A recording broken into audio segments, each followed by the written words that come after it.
now that Pete Hegseth has been confirmed as Defense Secretary, he begins a term that will be immediately marked by security at the border. But there's a lot of different initiatives that President Trump has eyed for the military that he might need to take on very quickly. First of all, Trump has questioned whether or not all of the aid for Ukraine is necessary.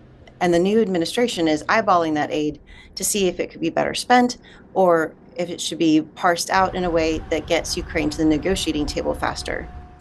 But there's a lot of issues inside the building that Trump will want his defense secretary to take on as well. In his very first action as president, Trump removed protections for transgender troops that had been put into place under President Biden.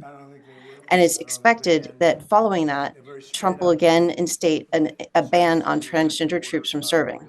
Another one that we're watching is reproductive care for troops. Under the 2022 Dobbs Supreme Court decision, former Secretary of Defense Lloyd Austin immediately put into place some policies and reimbursement so that troops that were based in states that no longer had access to abortions or to IVF treatment or other reproductive care options could not only take leave, but could have their travel expenses reimbursed for the trip, not their medical expenses, but the travel expenses that they would have to incur in order to get to a state that had that kind of care.